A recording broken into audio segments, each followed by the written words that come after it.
নমস্কার বন্ধুরা, আমি সুস্মিতা। বাস্তু ভিশনস উইথ সুস্মিতার আরও একটি ব্লগে আপনাদের সকলকে স্বাগত। আশা করি সবাই নিশ্চয়ই খুব ভালো আছেন, আমিও ভালো আছি। আর ভালো রাখার উপায় বার করবার জন্যই কিন্তু আপনাদের সামনে বসে কিছু কথা বলা। বাস্তু এবং অ্যাস্ট্রোলজি অতি প্রাচীন দুটো শাস্ত্র। সেই শাস্ত্র থেকে কি নিয়ে কিভাবে তাকে অ্যাপ্লাই করে আমরা আমাদের এই জীবনটাকে, বাস্তব জীবনটাকে আরও সুন্দর করতে পারি।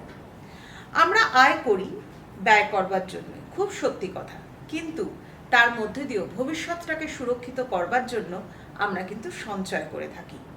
এই সঞ্চয় কি আমরা সবাই ঠিকমতো করতে পারি? অনেকেই কিন্তু পারি না ঠিকমতো সঞ্চয় করতে। অনেকেরই দেখা যায় হয়তো আপনি প্রচুর রোজগার করছেন, কিন্তু কিভাবেই হোক না কেন, যেভাবেই হোক না কেন, আপনার টাকা পয়সা জলের মতো বেরিয়ে যায়। হতে পারে আপনার বাস্তুদোষের কারণে, হতে পারে আপনি আপনার অ্যাস্ট্রোলজিক্যাল বিভিন্ন ধরনের প্ল্যানেটারি পজিশনের কারণে, বিভিন্নভাবে কিন্তু এগুলো হতে পারে। আজকে একটুখানি জানি যে বাস্তু সবভাবে কোন দিক থেকে কি থাকলে পরে আপনি অতিরিক্ত পরিমাণে খরচালু হতে পারেন, বা হতে পারেন যে টাকা পয়সা কিছুতেই ধরে রাখতে পারছেন না, বিভিন্ন কারণে আপনার বেরিয়ে যাচ্ছে। কতগুলো পয়েন্ট আমি আপনাদেরকে বলছি। যদি আপনাদেরও বাড়িতে এই ধরনের বাস্তুদোষ থাকে তাহলে সেটাকে কিন্তু অবশ্যই কাটাবার চেষ্টা করুন। যেমন ধরুন, আপনার বাড়িতে কিচেনের পজিশন, এটা খুব ইম্পর্ট্যান্ট একটা জায়গা, কারণ আমরা রান্নাঘরটাকে কিন্তু হেলথ এবং ওয়েলথের প্রতীকভাবে মানি। যদি আপনার বাড়িতে কিচেনের পজিশন উত্তর দিকে থাকে তাহলে তো অবশ্যই আপনার টাকা পয়সা জলের মতো বেরোয়। সেটা যেভাবেই হোক না কেন, ফর্মালিটিসের কারণে হোক, জীবনে লাক্সারি পূরণের জন্য হোক, বা এভরি টাইম যে কোনোভাবেই হোক, হেলথ ইস্যুর জন্যও কিন্তু হতে পারে। বিভিন্নভাবে টাকা পয়সা আপনার জলের মতো কিন্তু বেরিয়ে যায়। আবার ধরুন, যদি আপনার বাড়িতে দক্ষিণ দিকেও রান্নাঘর থাকে কি পশ্চিম দিকে রান্নাঘর থাকে, অথচ আপনি রান্না করছেন উত্তর দিকে ফেস করে, তাহলেও কিন্তু মেন্টাল স্ট্রেসের সাথে সাথে টাকা পয়সা আপনার জলের মতো বেরোবে।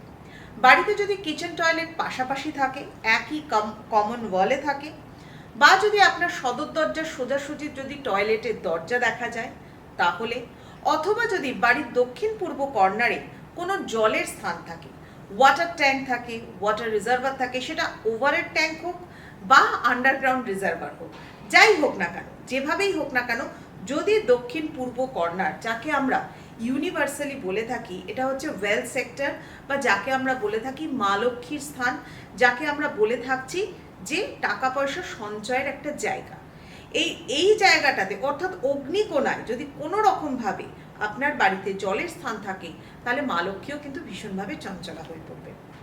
আপনারা জানেন তো নিশ্চয়ই, মা লক্ষ্মী চঞ্চলা ভীষণভাবে, এটা আমরা জানি। তাকে ধরে রাখতে হয়, তাকে আঁকড়ে ধরে রাখতে হয়। মা লক্ষ্মীকে কিন্তু, এই মা লক্ষ্মী একবার কিন্তু চলে গেলে তাকে ফিরিয়ে আনাটা কিন্তু খুব মুশকিল। এটা কিন্তু আমরা পুরাণ শাস্ত্রতেও পেয়েছিলাম। তার কারণ আমরা পুরাণে দেখেছিলাম যে দুর্বাসা মুনির অভিশাপে যখন মা লক্ষ্মী অর্থাৎ শ্রী সম্পূর্ণ স্বর্গলোক ত্যাগ করে যখন চলে যান, কোথায় যান এবং তাকে আর পুরোপুরি পাওয়াই যায় না, কত কাণ্ড করে গিয়ে তবে তাকে নিয়ে আসতে হলো ফেরত।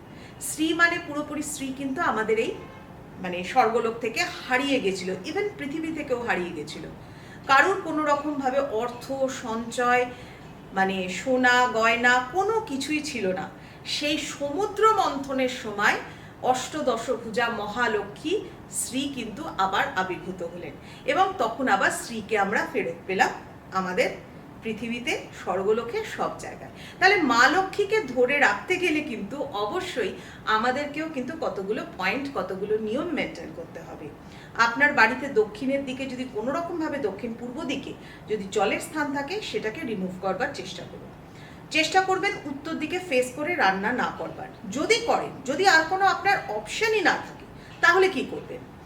যদি আপনি উত্তর দিকে ফেস করে রান্না করছেন, এরকম কুকিং প্ল্যাটফর্মটাই আপনার তৈরি আছে হয়তো উত্তর দিকে, তাহলে আপনার ঠিক ব্যাক সাইডে একটা মিরর লাগান, এবং আপনার যা হাইট রয়েছে বা যে রান্না করছেন তার যা হাইট, তার থেকে একটু ওপরে মিররটা লাগাবেন। অর্থাৎ আপনি সাউথ ওয়ালে মিরর লাগাচ্ছেন, মিররটা সোজাসুজি না লাগিয়ে একটু স্ল্যান্ট করে দেবেন, ওভেনের রিফ্লেকশনটা যেন মিররে পড়ে।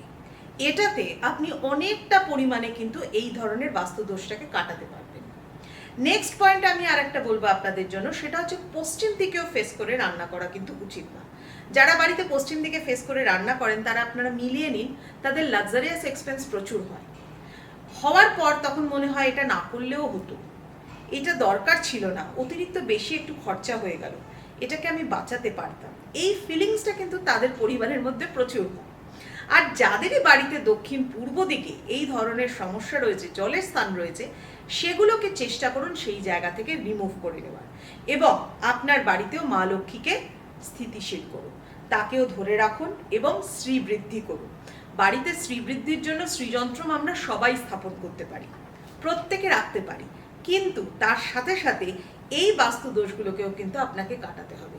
জীবনটাকে সুন্দর করতে হবে, ভালো থাকতে হবে, সকলকে ভালো রাখতে হবে। আপনার পরিবারে শুধুমাত্র একজন আর্নিং মেম্বার থাকুক কি দুজন আর্নিং মেম্বার থাকুক কি তিনজনই আপনারা হয়তো একটা নিউক্লিয়ার ফ্যামিলির মধ্যে আর্নিং মেম্বার, কিন্তু তাও আপনি টাকা পয়সা সঞ্চয় করতে পারছেন না।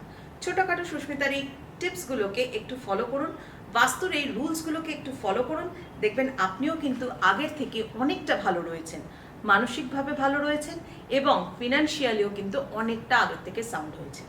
যাই হোক, অনেক কথা বললাম। যদি আপনাদের এই এপিসোডগুলো ভালো লাগে তাহলে কিন্তু অবশ্যই আমাকে জানাতে থাকুন। আমিও আমার আগামী এপিসোডগুলোতে আপনাদেরই কথা মতো বিভিন্ন ধরনের টপিক নিয়ে আলোচনা করব। আজ আসি তাহলে, সবাই ভালো থাকুন, সকলকে ভালো রাখুন।